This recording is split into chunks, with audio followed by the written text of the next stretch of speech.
A $100,000 donation. A perfect husband.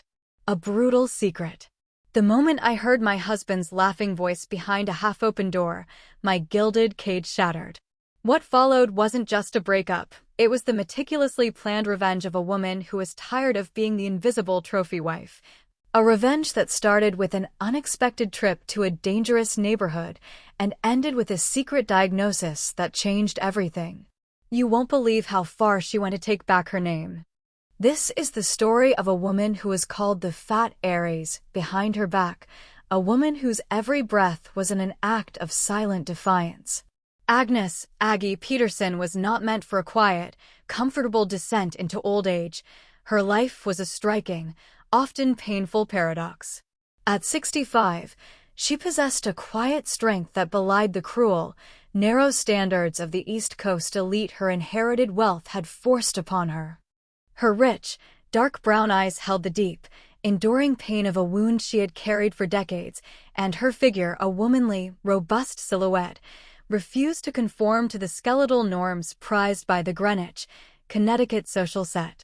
As a Black matriarch from an established, old-money family, Aggie was a truly magnificent presence, not for the sheer volume of her trust funds, but for her subdued, almost monastic elegance and the way she observed every person, every gesture, as if absolutely everyone harbored a profound secret worth uncovering. She was the one who funded the most prestigious art scholarships, the one who privately paid the hospital bills for struggling community workers, yet behind the silk curtains and imported marble, the very people who lauded her generosity whispered venomous insults, labeling her the inflated queen or the unmovable monolith. Her husband, Walter Sterling, a man 7 years her junior at a youthful-looking 60, was the most vicious whisperer of all. He was a man who moved with the sharp, calculating precision of a seasoned predator, his charm a meticulously crafted facade for the public. That very morning, the Sterling mansion, a monument to old wealth and cold ambition, was fragrant with the intoxicating scent of exotic jasmine and expensive, hand-ground Colombian coffee. It was Walter's birthday, a milestone he planned to leverage for political gain. The renowned private chef, flown in from Paris, had meticulously prepared a lavish celebratory brunch, and Aggie herself had spent weeks selecting and arranging fresh-cut flowers to transform the drawing room into a stage fit for a king. She had chosen a highly coveted, limited-edition Rolex GMT Master II, not for its horological precision, but for the recognizable, glistening name that would inevitably catch the light on his wrist during every photo opportunity and donor handshake. Walter was a rapidly rising politician, charismatic to the point of intoxication in public, yet chillingly remote and manipulative in private. His entire being was geared towards advancement. His gaze was always that of a strategist, coldly measuring his next political maneuver, his next financial score. Their marriage had endured for over a decade. It was an arrangement defined by an absolute lack of children, a meticulous avoidance of scandal, and a devastating void of love. There were long, silent nights when Aggie lay awake in their cavernous suite, wondering if the love she thought they shared had ever been a reality, or if she had simply constructed a beautiful fantasy, like an elaborate architectural plan for a dream house that would forever remain unbuilt. At precisely 10:16 a.m., a time that would forever be etched in her memory, she descended the sweeping grand staircase. In her perfectly manicured hand, she held a crisp white envelope. Inside was a certificate confirming a $100,000 donation made in Walter's name to a highly public and visible National Children's Foundation. A perfect touch for a public image. She genuinely thought this act of generosity would elicit a genuine smile from him. He absolutely reveled in the perception of benevolence, and he adored anything that amplified his carefully curated image across all social media platforms. The immense dining room was eerily empty, but she distinctly heard voices emanating from the adjoining parlor. She paused, an ingrained habit of discretion from years of navigating their brittle social world, and stood completely motionless behind the slightly ajar, heavy oak door. And then, the sound that would burn the world to the ground, a burst of cruel, unrestrained laughter. That enormous old cow sickens me, mother, Walter's voice dripped with pure, unadulterated contempt. I only care about the sterling family money she controls. Did you actually believe I enjoyed sharing a bed with her? That I could stomach it. Aggie's breath hitched, trapping a soundless gasp in her throat. Beatrice Sterling, her mother-in-law, a woman in her late 70s with a face hardened by decades of avarice, responded with a casualness that suggested she was merely confirming an undeniable, mundane fact. Just maintain the illusion, Walter. Maintain it until you legally inherit everything that is rightfully hers. After that, you know exactly what the path requires. That woman's time in your life is rapidly approaching its end. Do you truly wish to be permanently chained to a body that resembles an overstuffed sack, a pitiful piñata bursting with ancient grievances and regrets? They both dissolved into laughter again, a sound so effortless and free, the sound of people entirely devoid of shame regarding their own staggering cruelty. The world suddenly tilted. Aggie swallowed a dry, bitter knot in her throat. The envelope, the symbol of her shattered hope, slipped from her numb fingers, landing softly on the thick oriental rug without a sound. Her exquisite, stoic face betrayed no emotion, yet her legs began to tremble almost imperceptibly, as if a profound, geological shift was occurring beneath her feet. But here's the hook: she did not flee. She held firm, anchored by an icy surge of focus.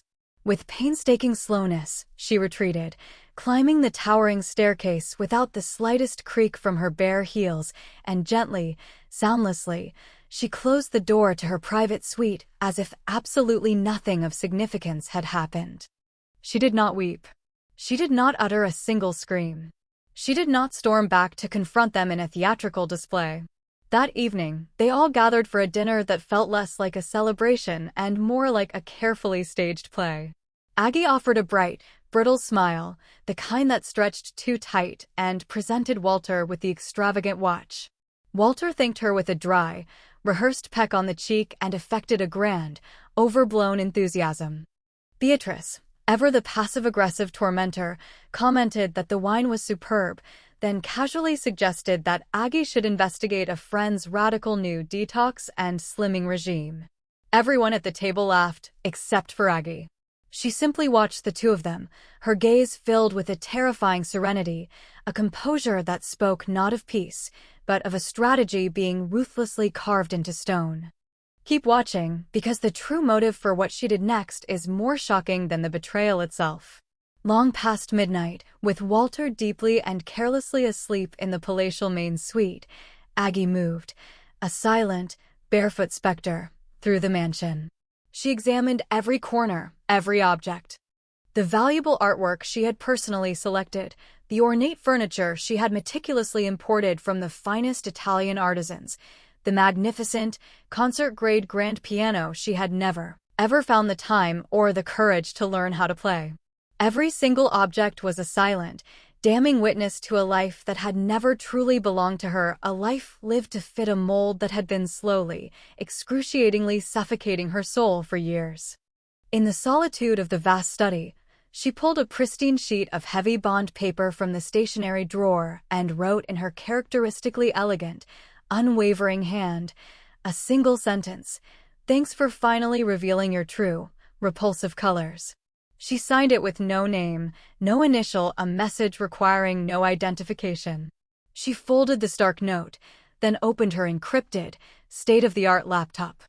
In a stunningly swift sequence of keyboard strokes, taking less than an hour, she finalized negotiations with an extremely discreet international real estate broker and a previously vetted foreign investment firm. She then transferred the substantial bulk of her family's entire fortune into a complex series of shell accounts in Geneva, Switzerland, under a newly established, entirely different corporate identity. Having spent decades overseeing and managing her family's immense wealth, she possessed an encyclopedic knowledge of how to move vast sums of capital without leaving a single, traceable fingerprint. By the clock striking 5 a.m., the Sterling mansion, with all its cold, suffocating grandeur, was receding behind her. Not one of the loyal, well-paid staff witnessed her clandestine departure. Her entire physical possession consisted of a simple canvas backpack, an unassuming long trench coat, a passport bearing her true name, and a single, cherished, faded photograph of herself at the age of 25, smiling fiercely. When she dreamt of traversing the globe, before the sterling name had cruelly reduced her to nothing more than a wealthy, disposable trophy wife. Don't miss this. Just 2 excruciating hours later, Walter awoke, immediately disoriented and confused by the emptiness beside him. He frantically checked the kitchen, the garden, the multiple bathrooms. He found her only as a stark piece of paper resting centrally on his pillow. Thanks for finally revealing your true, repulsive colors. He crushed the note reflexively, his mind unable to comprehend the meaning. He didn't even remotely suspect that she had overheard the conversation. He instantly dismissed it as a ridiculous tantrum, a foolish, emotional impulse, or some kind of hysterical, female nonsense. He immediately called her personal cell phone. It was turned off. He sent a flurry of demanding, angry texts. No reply. He frantically called his mother. Where in God's name is Aggie? What is this insanity? Beatrice, utterly nonplussed, replied, "Why are you asking me? She's probably at one of her charity luncheons." No. She left. She left a note. Thanks for finally revealing your true, repulsive colors. What in the hell is that even supposed to mean, mother? For the very first time in her life, Beatrice Sterling felt a genuine, cold shiver of dread streak down her spine. The very same day, Walter made a discovery that paralyzed him. The mansion had been legally sold. The mysterious buyer had efficiently wired the entire purchase price directly into the Swiss account. He had absolutely no legal access to it. Legally, entirely and absolutely everything, even the bespoke Italian suits hanging neatly in his closet, belonged to Aggie. What Walter, in his panic, failed to realize was that the national media was about to explode into absolute chaos. The bank, inadvertently entangled in the sudden, colossal transfer, had unintentionally leaked an internal statement to a relentless finance reporter who had already been investigating Walter for alleged political corruption. It was only a grim matter of days before the massive financial and marital scandal would detonate across every national television network. Aggie, in the meantime, was sitting entirely unnoticed on a heavily worn Greyhound bus, heading deep into the South Shore neighborhood of Chicago, a densely populated area where the name Sterling meant nothing, and where not a single soul would ever recognize her face. Want to know the most ironic twist? She gazed calmly out of the window, her lips set in a resolute, thin straight line. She carried that old, treasured photograph in the inner pocket of her coat like a powerful, personal amulet, and for the first time in well over a decade, she inhaled deeply, her lungs expanding without effort, without the crushing weight of pretense. She had no fixed destination or immediate, detailed plan, only one singular, burning purpose: to begin an entirely new life from a place where she was considered to be worth absolutely nothing, and in doing so, to finally discover how much she was truly worth to herself. On the late evening news broadcast, the polished, somber anchor solemnly announced, "The prominent wife of rising political figure Walter Sterling has vanished without a trace."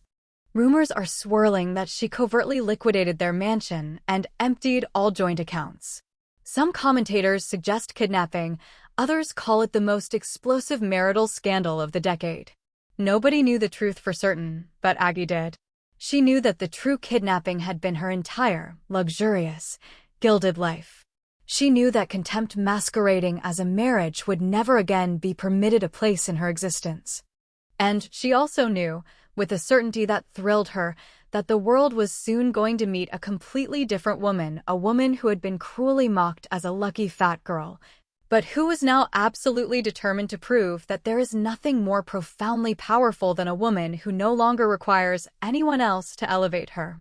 No one could possibly imagine that behind that silent, slight smile lay a truth far more devastating than any betrayal. Aggie Peterson hadn't merely escaped. She had finally awakened.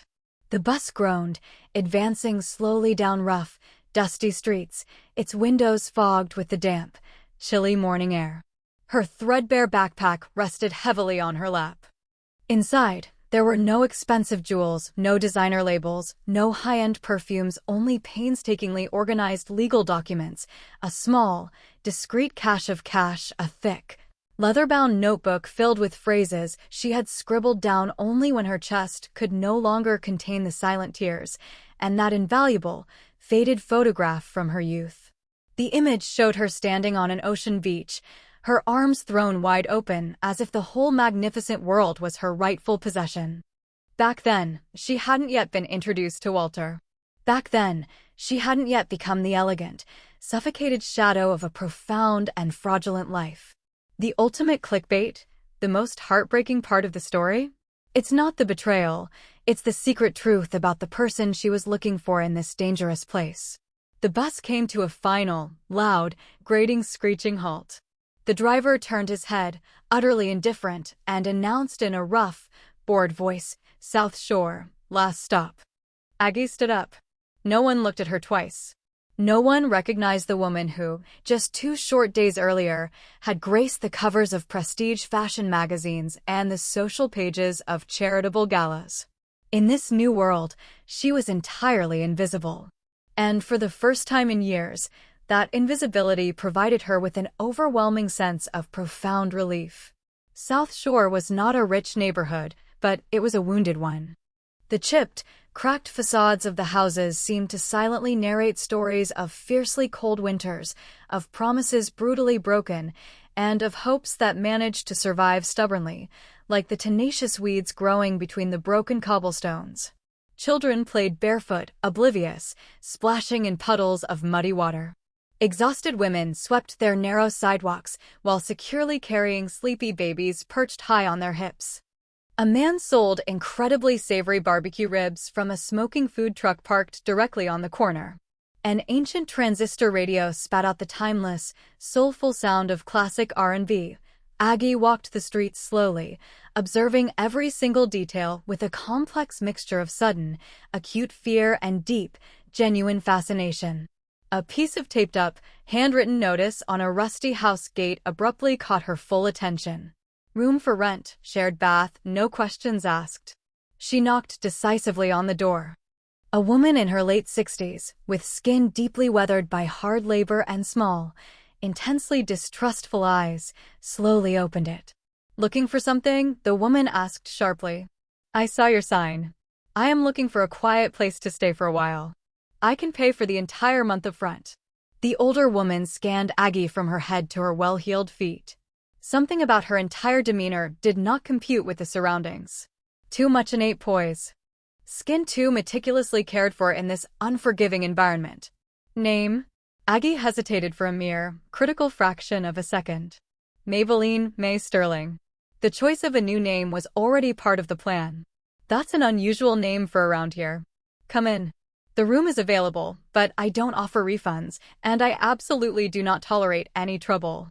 You won't have any, Aggie promised, her voice entirely steady.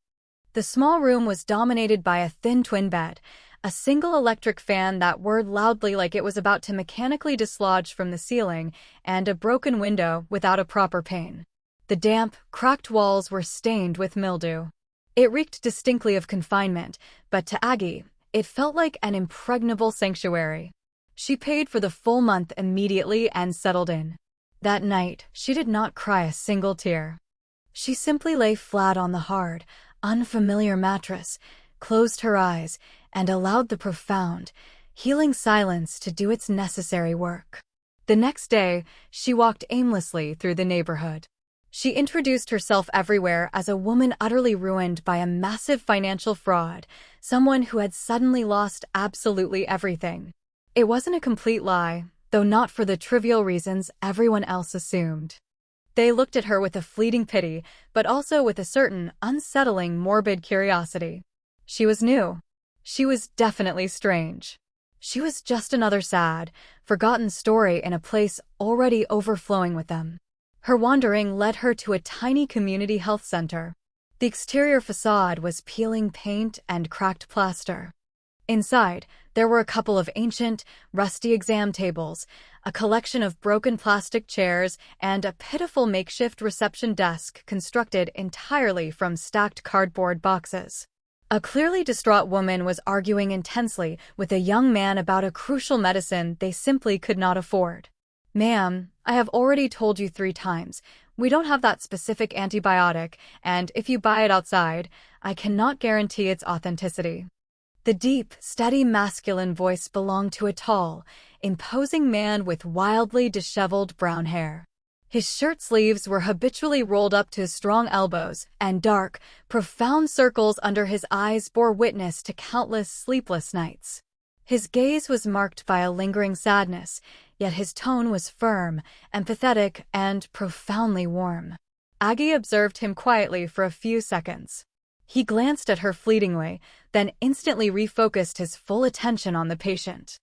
"Tell your son to continue coming to the center. Even if you cannot produce the money, we absolutely do not deny care here. We will find a way to get the medicine somehow." When they finally concluded their intense discussion, Aggie approached him with purpose. "Are you the doctor?" "I am Dr. Ezra Vance, a general practitioner." "Do you require medical attention, ma'am?" "No, sir. I came to volunteer. I have extensive experience in high-level organization management and finance. Perhaps I could assist with the inventory or coordinating incoming donations, things of that nature." Dr. Vance, Ezra, observed her in deep silence. There was something in the way she articulated her words that contained a raw, unshakable certainty, a certainty that simply did not align with her tragic narrative of having suddenly lost everything. He chose not to challenge her. Instead, he extended his hand, his grip warm and firm. "Welcome, May. This place needs a lot more hands than it needs questions. Let's get to work." And so, her new life began.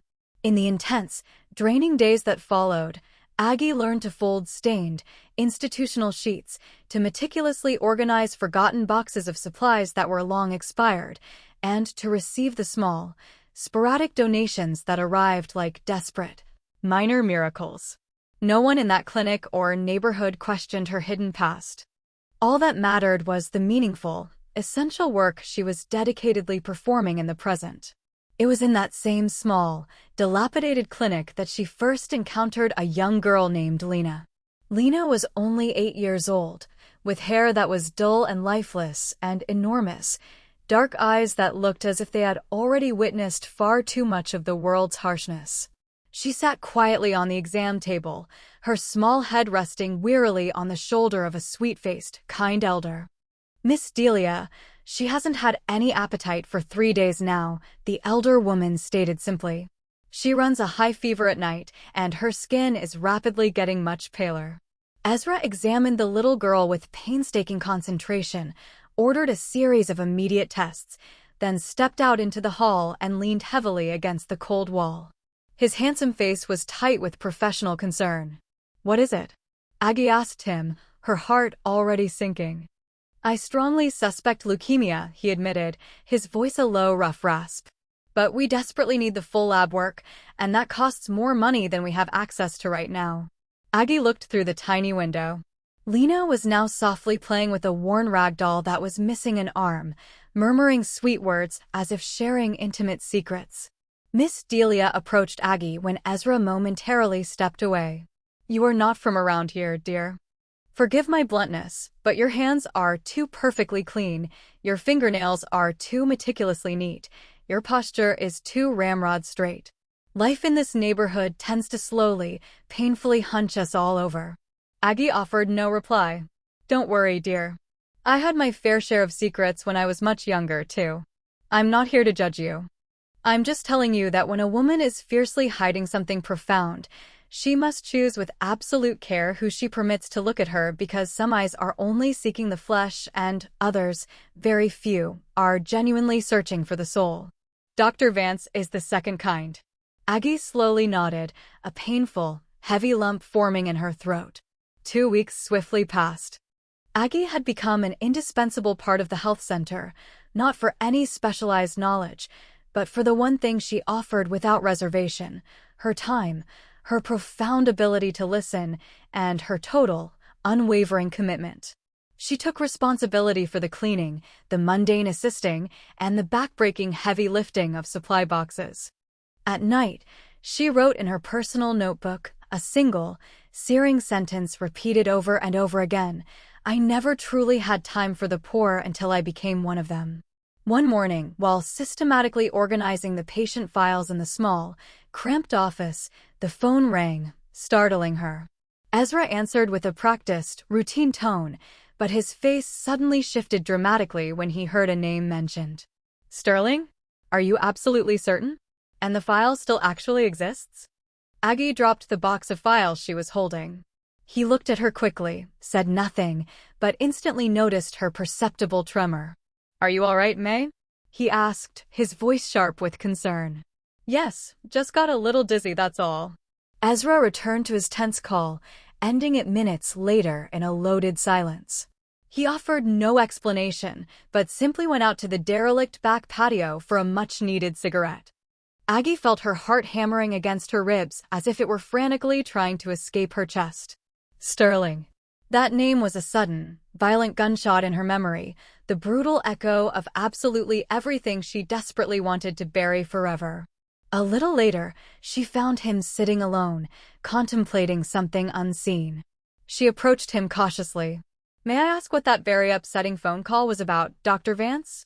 Ezra hesitated, his eyes clouded. "It's about a former patient from the distant past. A case I genuinely thought was closed years ago. They mentioned a name, one I haven't heard or thought about in years." Sterling. Aggie felt a chill that cut straight to her bone. "Do you know him?" She lied immediately, instinctively, as she had done so many times to survive. Ezra did not press the issue, but his eyes gazed at her like someone finally starting to piece together the highly fragmented parts of a deeply complex puzzle. Aggie did not sleep a wink that night. She sat bolt upright on her hard mattress, her backpack wide open, the photograph clutched tightly in one hand, and the notebook full of phrases that felt heavier and heavier in the other. She was no longer Aggie, but May Sterling was also beginning to seriously crack. In this perilous, high-stakes game of invented names, sustained lies, and truths that were desperately hidden, she had no idea how much longer she could successfully sustain the fragile new life she was only just beginning to build. There are certain wounds that eventually scar over and heal, and then there are others that simply will not allow you to breathe. And the Sterling name was most definitely one of the latter.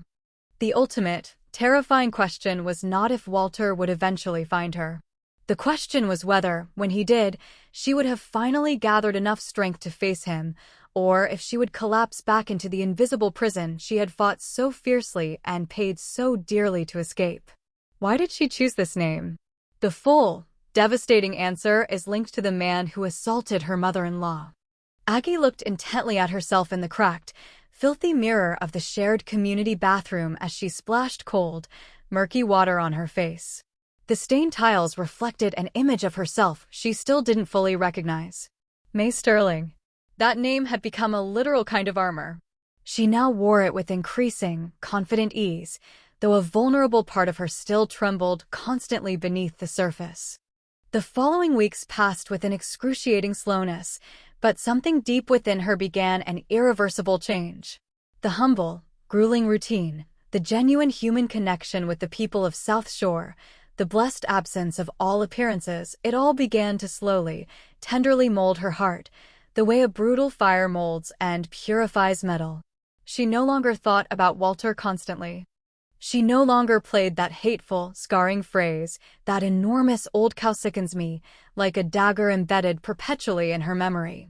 Now, her mind was occupied by far more important things: Lena's bright, contagious laughter, the deep, honest weariness in Ezra's gentle eyes, Miss Delia's intuitive, all-knowing gaze, and a radical, new idea that began to germinate powerfully in her mind. To construct something brand new from the ruins, not for her own sake, but for the countless other women who had also been used, manipulated, and brutally silenced.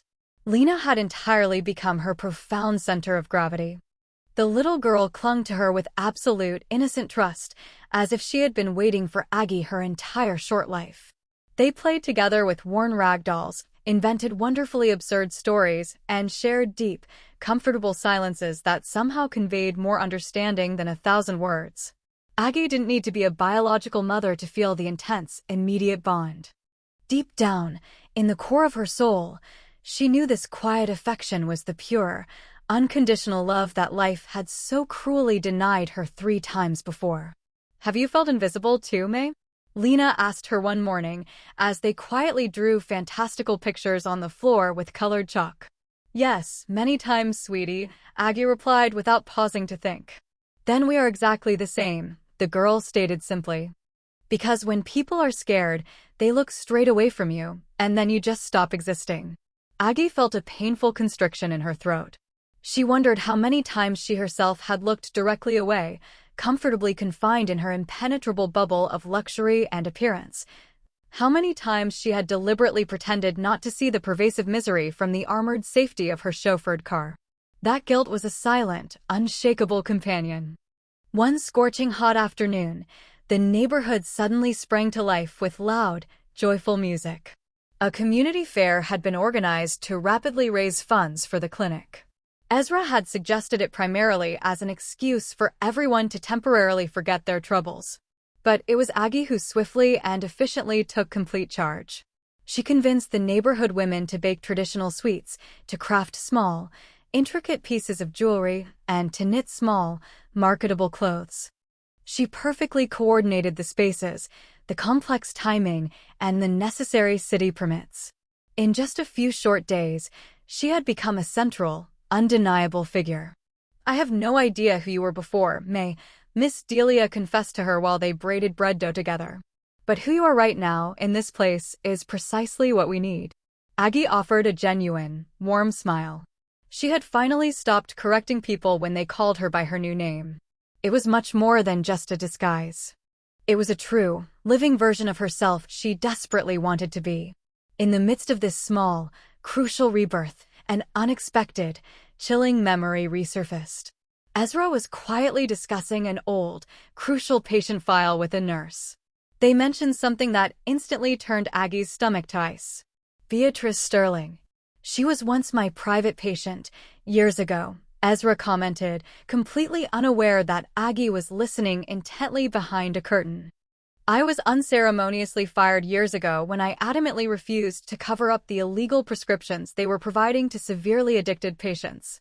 Her manipulative son, that awful politician Walter, threatened to completely destroy my entire career if I ever spoke a single word." Aggie felt a sharp, electric pang. Her hidden story and Ezra's painful history had been intertwined long before they ever met. The same toxic last name, the same ruthless corruption. The circle was closing, and they still didn't fully comprehend it. Or perhaps, fate was even crueler and more meticulously planned than she could possibly imagine. That night, as the community fair slowly wound down, Aggie climbed alone onto the flat roof of the dilapidated building where she rented her room. She stared up at the vast, starry sky, and for the very first time since her desperate flight, she allowed the tears to flow freely. It wasn't simple sadness. It was a bitter, complex mix of profound gratitude and searing pain. She was still alive. She was undeniably free. But there were still dark, looming shadows she simply could not erase. Miles away, in a sterile, impersonal high-rise apartment, Walter Sterling violently hurled his half-full glass of expensive scotch against his soundproof office wall. The crystal shattered into 1,000 pieces without anyone daring to look up. His promising political campaign was disintegrating rapidly. Major donors were publicly abandoning him in droves. The hungry media was beginning to close in, following the scent of scandal. Reporters were relentlessly tracing the suspicious, high-value sale of the mansion. Aggie's dramatic disappearance had evolved into a full-blown national crisis. "Find her now," he screamed into the phone at the expensive private investigator he had hired. "I do not care how you do it. I need her back immediately before this entirely sinks me." The man, an ex-military mercenary with a tired, expressionless face, nodded woodenly. He already had several promising leads, complex bank movements, recent phone connections, several blurry security camera images. It was, terrifyingly, only a matter of time. Meanwhile, Aggie visited an old, abandoned warehouse on the forgotten outskirts of the South Shore neighborhood. No one was watching her. No one suspected that she had secretly purchased the entire place using yet another layer of new identity. Her new, clear plan was simple: to transform the ruin into a fully operational foundation for women who were victims of domestic abuse and economic exploitation. A real, secure shelter complete with full-time counselors, daily food, clean housing, and crucial legal aid. A place where others like her could start over without ever having to lie about their real names. She wrote absolutely everything down in a thick, utilitarian notebook: the project's needs, potential suppliers, detailed funding ideas. Ezra helped her tirelessly, without ever asking a single question. He no longer looked at her with suspicion, but with something far closer to genuine admiration, although an unmistakable, deep melancholy still pulsed visibly in his eyes. "I lost my beloved wife to a tragically misdiagnosed case of pneumonia," he confessed to her one quiet night. "Private, expensive care actually killed her. High-end hospitals make mistakes, too. They just cover them up with more money and better lawyers." Aggie listened in total silence. She knew that, in a profound way, he too had been broken by the same rotten, cynical system. At the community fair, Lena was joyfully selling handmade string bracelets. Her small, genuine smile was brighter than any street lamp. She ran energetically between the stalls. Miss Delia watched her, her eyes tired but deeply happy. Everything seemed to be perfectly flowing until the unthinkable happened. Lena suddenly collapsed. Her small body trembled briefly, then went completely still. A small, dark pool of blood immediately emerged from her nose. The silence across the fair was instant and absolute. Ezra sprinted to her, lifted her feather-light body gently in his arms, and screamed the word "stat." Aggie followed, barely feeling her legs beneath her. At the clinic, they connected in four, took urgent blood samples, and applied oxygen. The brutal diagnosis arrived with the force of a bucket of ice water.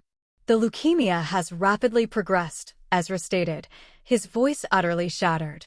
"And we do not possess the necessary medical resources to treat her here." Aggie clenched her fists until her knuckles turned white. There was absolutely no way she would stand by and watch. Not now. Not for this little girl who had so unexpectedly given her soul back. That night, while Lena slept restlessly with a high, dangerous fever, Aggie opened her backpack and examined her last financial reserve. A single, small piece of jewelry she had carefully hidden, the only one she hadn't sold or left behind. It was her grandmother's exquisite sapphire ring, worth far more than the entire South Shore neighborhood combined. She clasped it tightly in her fist and walked straight toward the distant city center. The next morning, she returned to the clinic with a sealed, official envelope containing a certified bank check, an amount sufficient to immediately begin the aggressive treatment. No one asked how she had procured the money. No one had the right. But Ezra looked at her with completely new eyes. They were not eyes of suspicion. They were eyes of absolute, unwavering certainty. "You didn't just come here to hide, May," he told her, his voice low and intense. "You came here to profoundly rebuild yourself. And you know what? You are actually doing it, even if you are still constantly breathing through layers of lies." Aggie looked down for the first time in weeks. She desperately wanted to tell him the entire truth, her real name, her full story, every single thing. But she couldn't. Not yet. Lena, from her bed, smiled at her with dry, parched lips. "Don't leave me, May." "Never," Aggie replied, taking her small hand in hers. The clock kept ticking. Walter kept searching, his desperation growing. But Aggie was no longer the silent woman who had simply stayed quiet when she overheard that she disgusted him. Now, she was a fierce woman who fought relentlessly, even if fear still breathed cold air behind every manufactured smile, because lies, when sustained for too long, inevitably begin to take on a deadly life of their own. And hers were breathing heavily. The question was how much longer she could keep them all firmly under control, because when a life finally learns how to breathe, it can also, tragically, learn how to kill. Dr. Vance woke up without having managed to sleep a single wink. The image of the society figure Agnes Peterson was vividly burned into his mind like a painful scar. May Sterling did not exist. He had been a direct witness to how she selflessly healed the wounds of others while carrying her own with a silent, unbearable intensity. He knew with absolute certainty that if he confronted her with the truth, nothing between them would ever be the same. But silence, he also knew, was a way of betraying the one thing he valued above all others, the truth itself. He found her sitting calmly on the clinic threshold, the leather-bound notebook resting openly in her hands. She wasn't writing anything. She was merely holding it, as if the physical object was the only thing preserving her precarious balance. "We need to talk now," he stated flatly, without preamble or apology. She looked up slowly. Her gaze held no trace of surprise. Deep down, she already knew that he knew. "Yes," she replied, slowly closing the notebook with a soft thud. "It is long past time." They walked over to the empty warehouse, that vast, echoing space that was slowly, piece by piece, beginning to fill with profound, new meaning. Ezra watched her with the contained, serious expression of someone about to throw a heavy stone into a still pond, knowing full well he will be powerless to stop the inevitable, far-reaching ripples it creates. "Why did you lie about everything, May?" Aggie leaned her back against the rough wall. Her voice was barely a whisper, but utterly firm. "Because if I had told the complete truth, they would have relentlessly hunted me down. Walter would have found me again. They would have used me, crushed me, and displayed me once more. And I no longer had the strength left to be just a pretty, expensive object to be exhibited in a glass case." "Agnes Peterson," Ezra murmured, the name feeling sharp and unfamiliar on his tongue. "The wife of Walter Sterling, the heir to one of the largest fortunes in the country. A woman who simply disappeared, who was instantly turned into a national mystery, and a woman who was absolutely broken." "They didn't print that part in the headlines," Aggie added wryly. Ezra lowered his head, contemplating the floor. She slowly moved closer to him, looking him directly in the eyes. "I didn't lie to play some kind of sick game. I didn't do it to manipulate a single person. I just wanted one thing, a life that didn't constantly hurt me. And did you find it here?" Aggie offered a fragile, sad smile. "Sometimes. When Lena laughs so freely. When you talk to me without demanding anything in return. When I clean a difficult wound without any cameras or reporters watching. Yes, I find it then." He listened carefully, but there was a storm of something else inside him, something more powerful than mere words, something far deeper than simple judgment. "You are not a coward, May," he finally said, looking up, his voice cracking with emotion. "You were incredibly brave to leave that life. But now you must be brave enough to come back." "Come back to what, Ezra?" "To say your real name out loud. To finally face them both. To take back everything that is truly yours. Because if you don't do it now, they will. And they'll take it all away from you again, just as they have always done." She looked at him for a long, intense moment. And something deep inside her chest finally cracked open. Meanwhile, in Washington, D.C., the national media had erupted into chaos.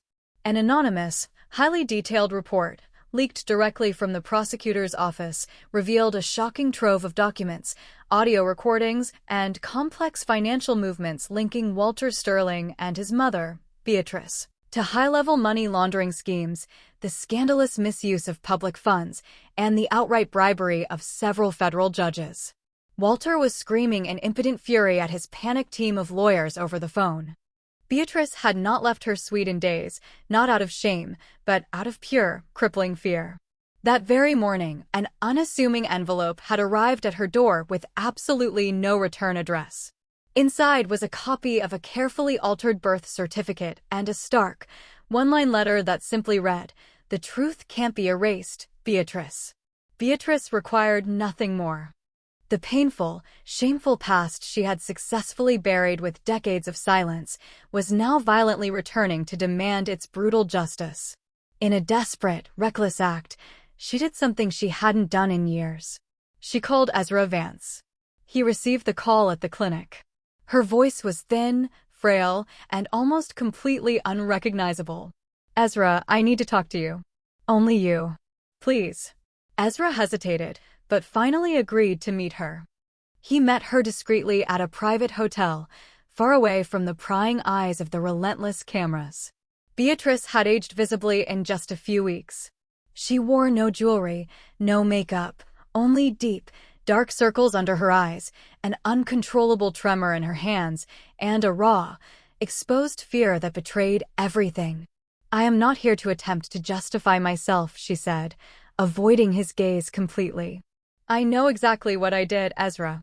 But you need to know one thing. Walter is not my biological son. Ezra blinked slowly. What are you saying, Beatrice? My husband and I could never have children, Ezra. When I was just 18, I was violently assaulted by a man. I kept the entire thing a secret. I fabricated the entire story. I raised that child as if I didn't remember how he came into the world. I hid it all. Ezra felt the very air in the room grow thick and suffocatingly dense. And you never told Walter the truth? Never. Until now. Because he is rapidly becoming that man. And I cannot allow it to happen. There was a long, heavy silence. Then, Beatrice produced a small, wooden box. Inside were old photographs, legal documents, and a sealed envelope. Lena, that little girl at your clinic. What is her mother's name? She died during childbirth. She is not listed in any official records. Why? Look closely, Ezra. That girl, she could very well be his granddaughter. There are too many coincidences. I don't have absolute certainty, but there are crucial dates, small details. The son of the man who assaulted me could now have a daughter, and that daughter is right there with you. Ezra left that hotel feeling as though he were carrying a dead body. He had no idea how to connect all these devastating, impossible pieces, but something deep in his gut told him that the absolute truth was closer than he could possibly imagine. That night, Aggie was waiting for him back at the warehouse. She had been diligently cleaning, organizing, constantly distracting herself. But upon seeing the devastation on his face, she instantly knew he brought more than just bad news. What happened, Ezra? He told her absolutely everything. About Beatrice's chilling confession, about Walter's true parentage, about the shocking possibility concerning Lena. Aggie remained perfectly silent, then slowly walked toward the window and spoke without ever looking at him. I have something I need to tell you, too. Ezra swallowed hard, bracing himself. I am very sick. I have a myotrophic lateral sclerosis, ALS. I was diagnosed a little over a year ago. That's why I truly left, too. I didn't want to die slowly, surrounded only by people who would just cry over my vast inheritance. I only have a few more years left, maybe only months if I'm lucky enough to decline quickly, but I want that time to mean something real. Ezra didn't know what to say. His eyes filled instantly with tears. It will mean everything, he finally managed to reply, his voice thick. We are going to fully build this foundation. We are going to leave behind something that endures, even after you are gone. She embraced him for the very first time without any trace of fear, as if simply touching him could somehow anchor her frail, failing body to this earth that would soon begin to violently reject her. Upon returning to her cramped, small room, Aggie found an envelope with her real name, Agnes, elegantly written in cursive. She opened it carefully. It was a letter. She instantly recognized the familiar, unmistakable handwriting before reading a single word. It was from her mother, Eleanor Rhodes. Agnes, if you are reading this, it means I am finally gone. I do not know how much profound damage I caused you. I only know there were years when I truly hated you because you were absolutely everything I could never manage to be. Because your father loved you more than he ever loved me. Because you shone effortlessly, naturally. And I was just a tired, gray woman trapped in a cold marble house. Forgive me for being so unnecessarily harsh, for failing to protect you, for never telling you that you deserved so much better than a husband who only wanted you for your prestigious name. I knew it, Aggie, from the very first day you met him, but I kept silent, as I always did. This letter is not an excuse for my behavior. It is a full confession and a desperate plea. Do not allow my bitterness to live on inside you. Be truly free. Be terrifyingly strong. And when you can no longer continue, Do not hide it from the people who love you. Allow yourself to be cared for, to be loved, to be supported, because even if you never say it out loud, you also deserve to be saved. Aggie burst into the kind of profound, gut-wrenching sobs that violently shake the soul, the kind that finally release years of invisible, suffocating chains. The foundation wasn't completely finished yet. Walter was still relentlessly searching for her. The devastating diagnosis was still in her body.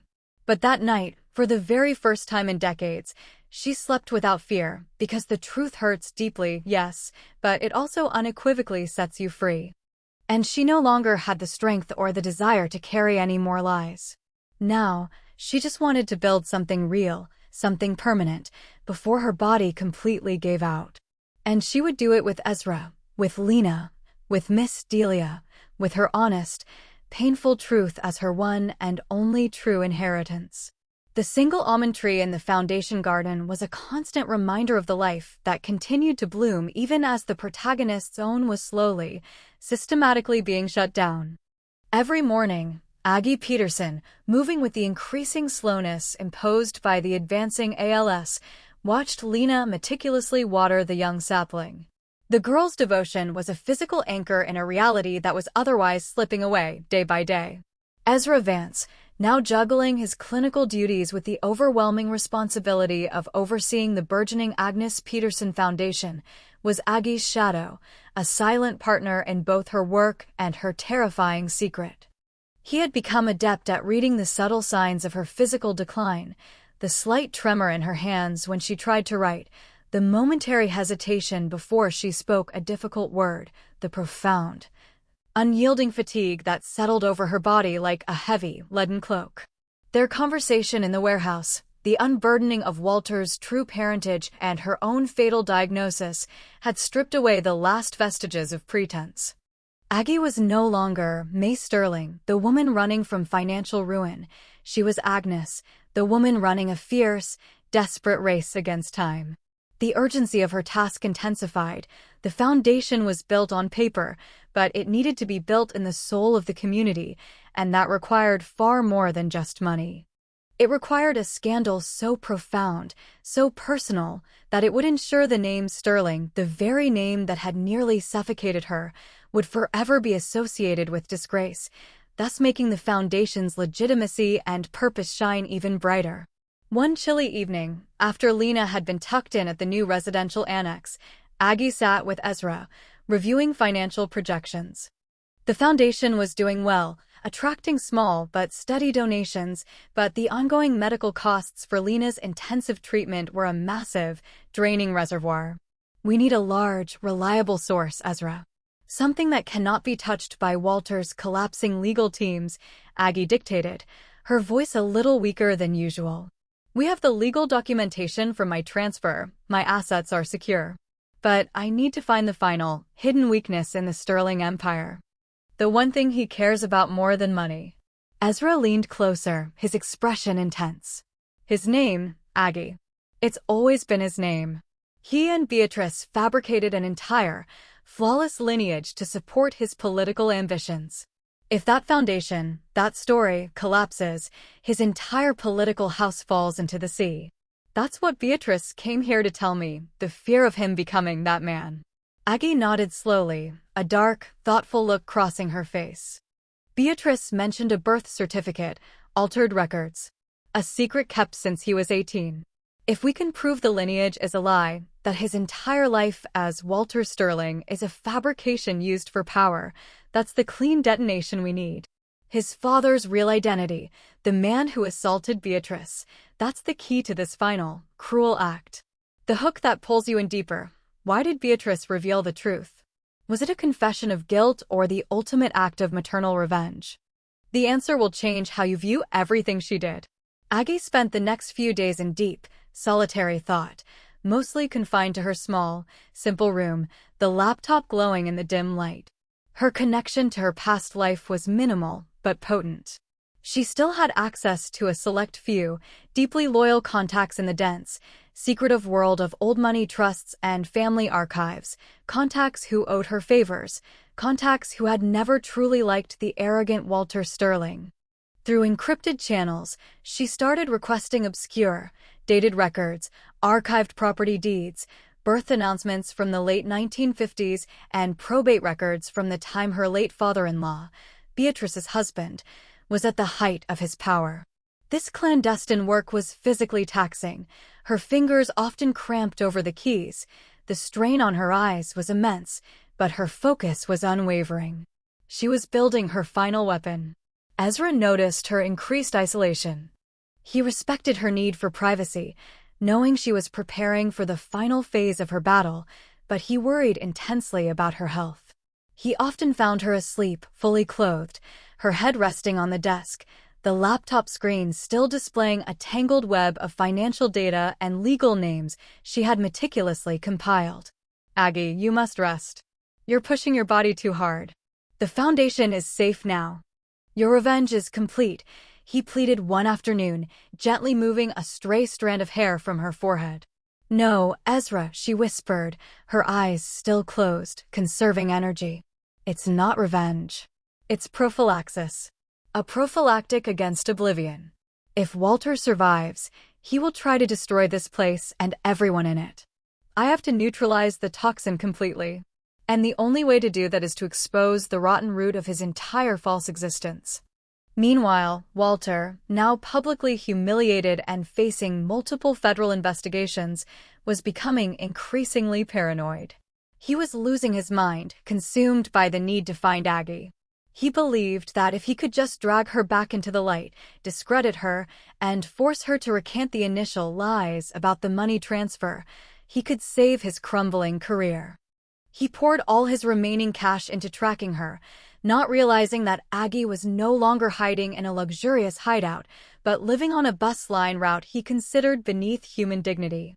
One of his private investigators, a slick, relentless man named Mickey, finally brought him a breakthrough. "Sterling, we found a match. Not Aggie Peterson, but a May Sterling volunteering heavily in a community clinic in the South Shore neighborhood." The description, an older black woman, a bit heavier than her old photos, it fits. We cross-reference the unique, high-value deposit from the Sapphire Ring sale. It tracks to that exact area. She's operating under a new, very close alias. Walter let out a high-pitched, triumphant laugh. "May Sterling. She used my own family name. The arrogant fool. Get me photos, Mickey. Get me proof she's in that hellhole. Then we ruin her on live TV." The ultimate clickbait, the photo they found contained a horrifying detail that Walter missed, a secret about the little girl, Lena, that would destroy him. Walter was so blinded by his own rage and megalomania that he failed to notice the subtle hook Aggie had intentionally left behind during her escape, a meticulously planted, false trail leading his investigator to the initial, May Sterling alias, a calculated decoy designed to absorb his first wave of violent scrutiny. Aggie hadn't used the name May Sterling on a whim. She had chosen a generic, common name combination to make it just memorable enough for his team to latch onto, keeping her true identity of Agnes Peterson safer in the background. Aggie, however, was already 2 steps ahead. Her network of contacts confirmed the transfer of the critical information she had requested, the original birth certificate of Walter Sterling, listing his true mother as Beatrice, but no father, the assault report from the 1950s, and, most importantly, the death certificate of the man identified in that report, a low-level criminal named Alfonso Velez. The trail was complex, connecting a disgraced family secret in Greenwich to a decades-old crime in Chicago, the very city where Lena now lay fighting for her life. This was the true, agonizing connection. Alfonso Velez was Lena's biological grandfather. The circle of betrayal and vengeance was tightening into a perfect, inescapable knot. Aggie now possessed the key to completely annihilate the Sterling name, but using it would mean exposing Beatrice's terrible, decades-old trauma and potentially revealing a devastating, complex truth to Lena later in life. Aggie now had to decide, is destroying your enemy worth the pain it inflicts on the innocent? I had the documents. I had the diagnosis. I had 2 weeks left. Walter Sterling was coming for me, believing I was hiding a massive fortune. He didn't realize I was preparing to hand him something far more explosive, the identity of his real father, and a truth that would destroy his life, his legacy, and his mother's soul. But the final decision came down to one little girl. The tension in the Agnes Peterson Foundation was thick and palpable, a heavy, silent humidity that had nothing to do with the weather. Aggie felt the approach of Walter like a slow, deliberate drop in temperature. She knew he was scouring the neighborhood, searching for May Sterling, convinced that finding her would magically restore his shattered world. He would arrive not with police, but with a swarm of aggressive reporters and photographers, ready to stage a tearful, hypocritical reunion for the cameras, designed to spin the story into a tale of an emotionally disturbed wife who had stolen his political funds. Ezra Vance, meanwhile, was wrestling with the ethical burden of the secrets he carried. He was the only person alive who knew Aggie's real name, her impending death sentence, and the monstrous lie at the heart of the Sterling dynasty. He watched Aggie struggle daily, the effort to lift a fork, the effort to articulate a full sentence, and his admiration was mixed with a burning, protective rage. He spent his nights reading the old police reports on Alfonso Velez and the chilling details of Beatrice's assault, tying the dates and locations to Lena's biological mother, who had tragically died at the center years earlier. The grim conclusion was inescapable. Lena was the daughter of Velez's forgotten son, making the corrupt political scion Walter Sterling her uncle, born of the same traumatic lineage. "The foundation needs more than just my money, Ezra," Aggie insisted one damp afternoon, her voice now barely a strained whisper. "It needs a permanent shield. Walter will never stop. He has to be neutralized, professionally and personally. I will release the documents, the true parentage, the fraud, the political cover-up, Ezra. I will release everything. It's the only way to ensure the Sterling name becomes so toxic that no one will dare touch this foundation, believing it's poisoned." Ezra took her trembling hand. "And Beatrice? And Lena?" "You'll crush Beatrice entirely, and the truth about Velez will be a painful shadow over Lena's future. Beatrice made her choice decades ago, Ezra. She chose silence and complicity over truth. She tried to destroy your career, tried to use me. She is not innocent. And Lena? Lena doesn't need to know who her grandfather was. She needs the foundation to be safe. That is the only legacy I can give her. A safe home, secure treatment, and a future free from their venom." Aggie's eyes were fierce, burning with the last embers of her powerful resolve. This was the final, devastating calculus of her revenge, one woman's soul for the survival of many. The horrifying twist that changes everything, Aggie's final, lethal plan wasn't just about destroying Walter's career. It was about exposing a decade-long secret about the medical experiments Walter's company ran on vulnerable patients, the very scandal that cost Ezra his job. Aggie executed the plan with the ruthless precision of a military strategist. She compiled the Velez documents, the original birth certificate, and a detailed, damning narrative of how Walter Sterling had repeatedly and fraudulently used the Sterling name to amass political and economic power, knowingly lying about his lineage. She did not send this explosive file to the police, who she rightly suspected were compromised. Instead, she used her last remaining contacts, a network of veteran, fiercely independent investigative journalists who had a deep, personal vendetta against the entire Sterling political machine. The file was set to drop 1 week from that day, timed perfectly to maximize the damage right before the final vote on Walter's key legislative bill. Meanwhile, Walter's investigator, Mickey, found his way to the Agnes Peterson Foundation. He stood on the sidewalk, watching the elderly women, the bustling activity, the presence of Ezra Vance, the very Dr. Walter had threatened years before, and the woman who called herself May Sterling. Mickey felt a shiver of professional unease. This felt wrong. Too exposed, too simple for the ruthless Agnes Peterson he had tracked in the past. But the photo confirmation was solid, the address confirmed by the ring money trail. He called Walter. "We have her, sir. She's running a shabby charity in the slums. Looks like she dumped your money into this. Dump. What's the play? Should I grab her?" Walter, high on desperation and arrogance, laughed maniacally over the phone. "No, Mickey. Let the media find her there. I want the world to see the fat cow wallowing in the filth she belongs in.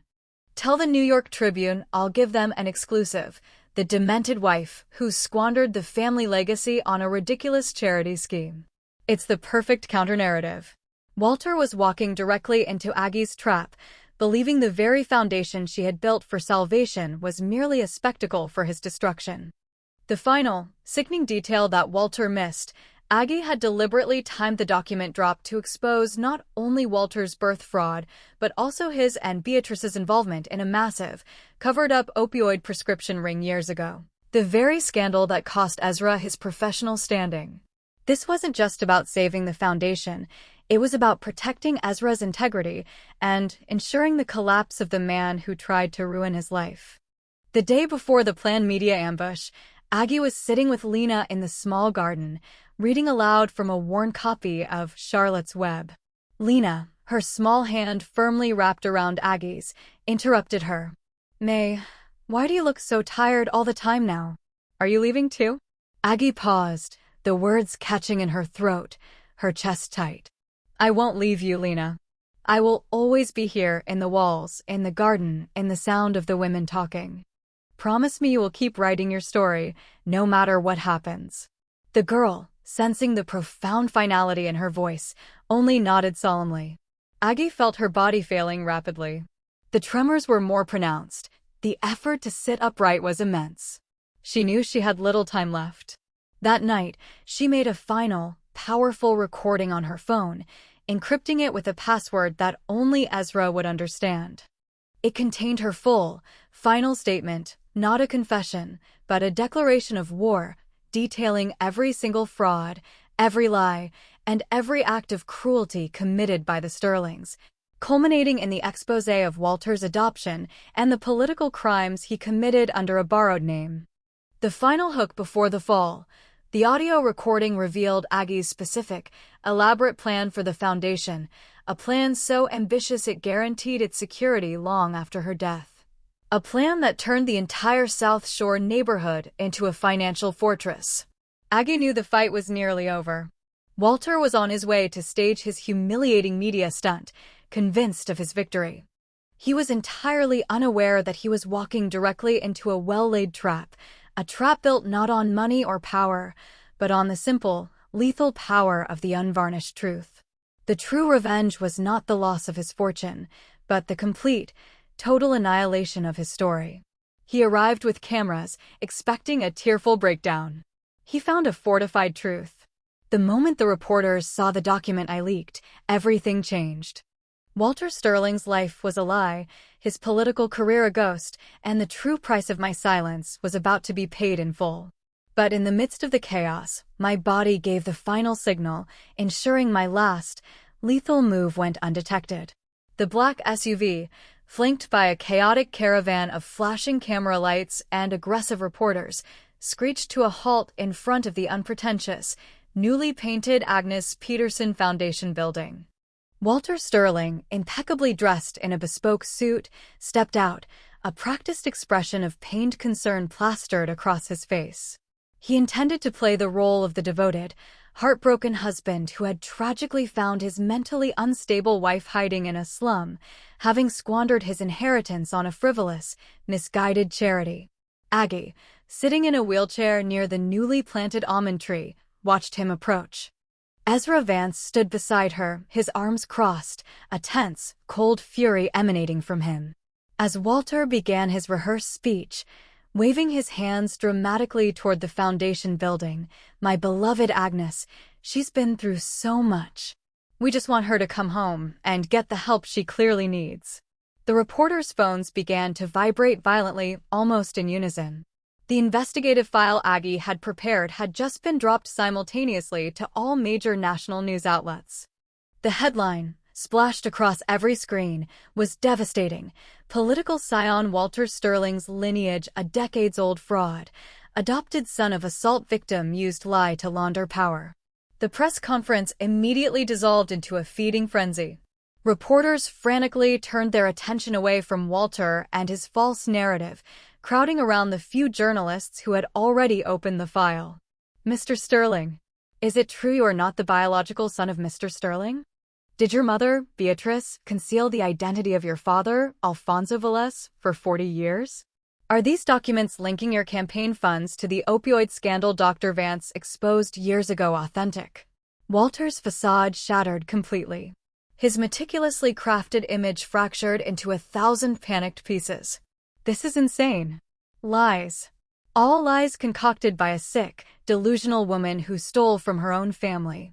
He pointed a trembling, accusatory finger directly at Aggie. There she is. The thief. The liar. The one who betrayed me. Aggie, conserving her last ounce of strength, merely raised her hand, signaling for silence. Her voice, though barely a whisper, was amplified by the small microphone Ezra quickly adjusted for her.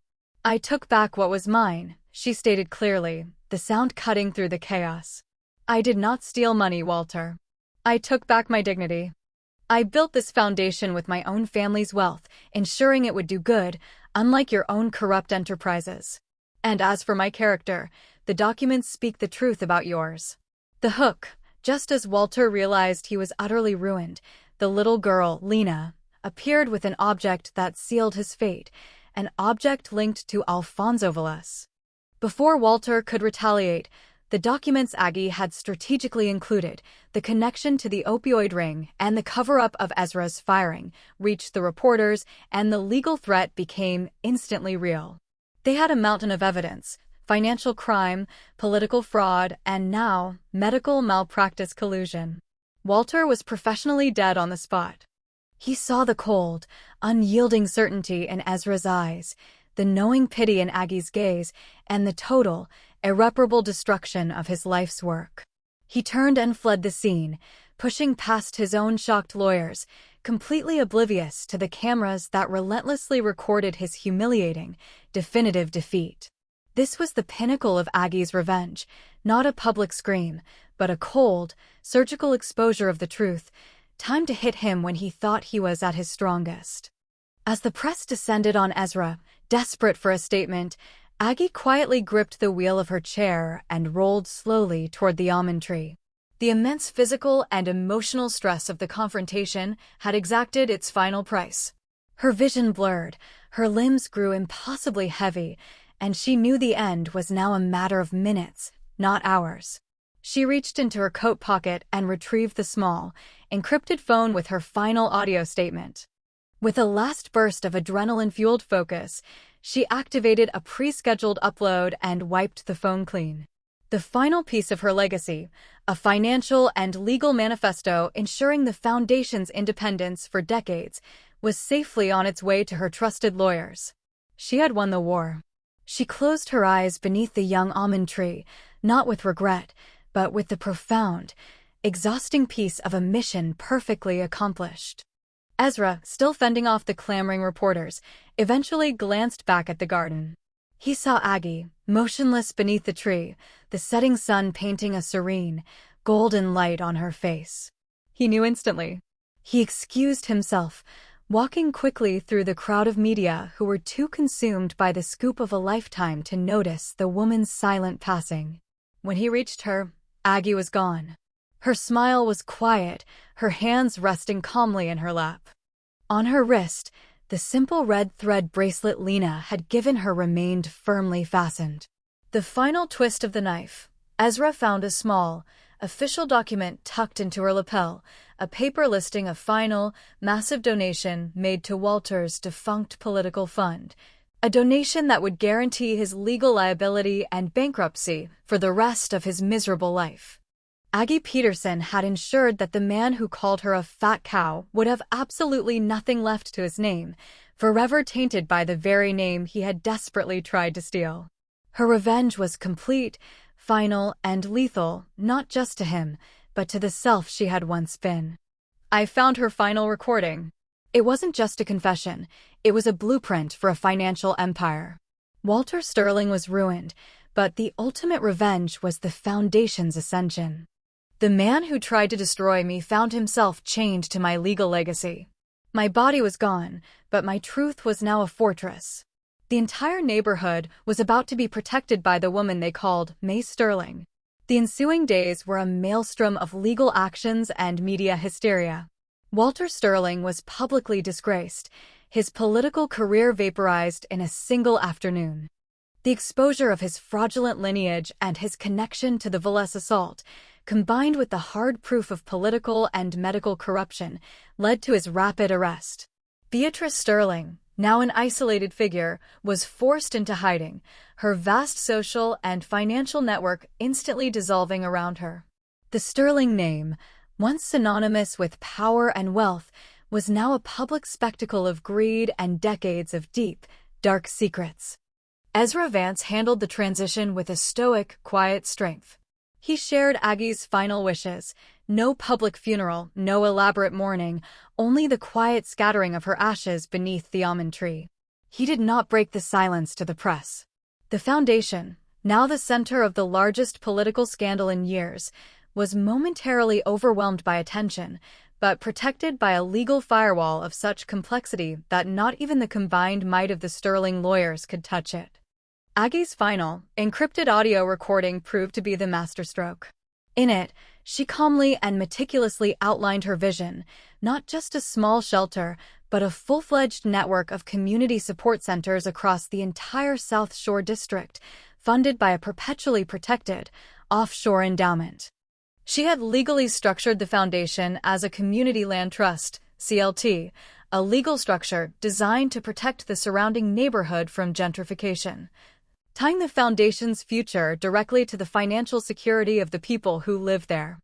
The final revenge: the foundation was legally registered under the Agnes Peterson Sterling CLT, a title that ensured her hated married name would forever be associated only with community power and legal protection, making it impossible for Walter to ever fully escape her legacy. The incredible secret hidden in her audio message: Aggie confessed to Ezra that she had known about Walter's corruption for years and had secretly diverted small amounts of money over time, using it to fund an underground legal defense for the very victims Walter's schemes had ruined. Lena was, miraculously, responding well to the aggressive treatment. She was physically weak, but her spirit remained unbroken. She spent her days in the garden, talking quietly to the almond tree, convinced that May was listening. Miss Delia, now an official resident and counselor at the foundation, provided the gentle, grounding stability they all desperately needed. She understood the true nature of Aggie's victory. "She didn't die defeated, Ezra," Delia said one evening, looking out at the rain-swept courtyard. "She orchestrated her own ending. She chose when the curtain fell. That is the greatest power a woman can ever claim." Ezra read Aggie's handwritten note multiple times a day. "I leave the magnificent life I always wanted for myself in your capable hands, Ezra." He realized that the greatest victory was not Walter's collapse, but the profound shift within his own soul.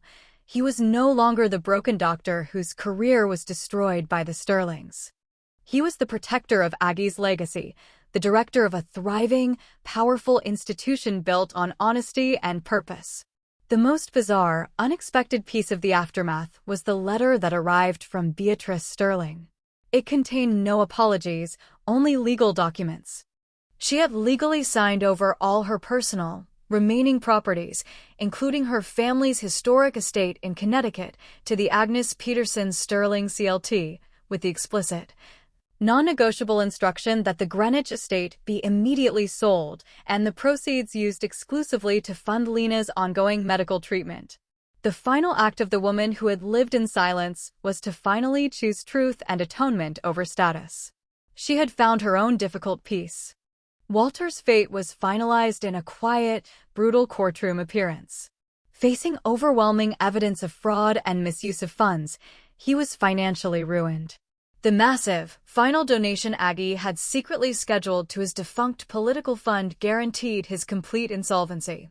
He was sentenced to a term in a minimum security facility, losing every shred of his public identity. He was forced to confront the truth. He was a poor man wearing a borrowed, tainted name.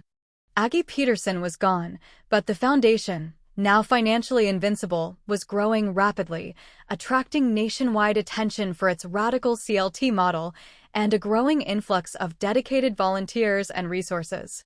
The South Shore was being transformed, not by money flowing out to the rich, but by the wealth being permanently locked in for the community. The truth had not only killed Walter's career, it had given birth to a thriving new system. The end was just the beginning. The book became a phenomenon. The foundation expanded. Walter Sterling disappeared, broken by a name that wasn't his. The final, ultimate revenge was a quiet one, the little girl, Lena, holding the locket. The truth of my diagnosis saved the foundation, and the life I left behind became the shield that protected them all. This is the truth that cannot be undone. The publication of My Husband Said I Disgusted Him was an unprecedented cultural phenomenon. It wasn't merely a memoir of betrayal, it was a manifesto for self-reclamation. Ezra Vance, now a voice of calm integrity in the media firestorm, steered the narrative away from Aggie's wealth and focused entirely on her final purpose, the foundation. He never took any credit for the manuscript. All proceeds were channeled directly into the Agnes Peterson Sterling CLT. Ezra, now the full-time medical director and co-chair of the foundation, was dedicated to ensuring Aggie's vision was fully realized. He oversaw the opening of a second location in Chicago, a women's legal aid center named the House of the Reborn, per Lena's suggestion. He became the living extension of Aggie's commitment. He kept the silver locket she gave him before her death close to his chest. He touched it often, feeling the tangible presence of the woman who had so profoundly changed his life. He often recalled her final, simple words, "I have peace now, Ezra," which is not the same as the total absence of fear. The final, quiet act of the revenge was Lena's victory. She not only survived the aggressive treatment but thrived. Her little book, inspired by Aggie's encouragement, became a quiet bestseller, its message of hope and resilience resonating deeply. She frequently spoke publicly, always referring to May Sterling as the woman who taught her that a story is the only thing a person can never lose. The final revelation that completed the circle, Walter Sterling, released from prison, was a pariah. He tried desperately to disappear, but the legal structure of Aggie's revenge, the CLT's legal protection, meant that any and all property he tried to acquire in the region, including the one small, run-down apartment building he tried to buy with his last remaining funds, was legally complicated by her lasting legal legacy. He was professionally and legally chained to the foundation built by the woman he despised, a permanent, inescapable financial obstacle at every turn. One quiet evening, Ezra found Lena sitting in the garden, a small, knowing smile on her face. She held the silver locket, which she must have found. "She loved you, Ezra," Lena said simply, her eyes sparkling. "She wrote about you in her other book." "Other book?" "Yes, the one in her notebook. It was just for her."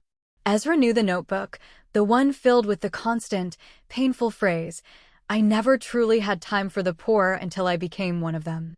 Aggie's true, final victory was not in the destruction of Walter, but in the total, profound creation of a life worth living, a legacy that provided security, and the enduring love of two people, Ezra and Lena, who now carried her name and her mission forward. The ALS diagnosis, initially a death sentence, became the final protective shield for the foundation, legally solidifying her transfers as a terminal gift, unassailable in court. Agnes Peterson Sterling did not die defeated. She became the ultimate architect of her own destiny, a woman who traded a gilded cage for a profound, lasting freedom, proving that the greatest revenge is to simply live and to make sure your enemy can never forget the life they tried to extinguish. The story, now fully complete, was the true testament to her relentless strength.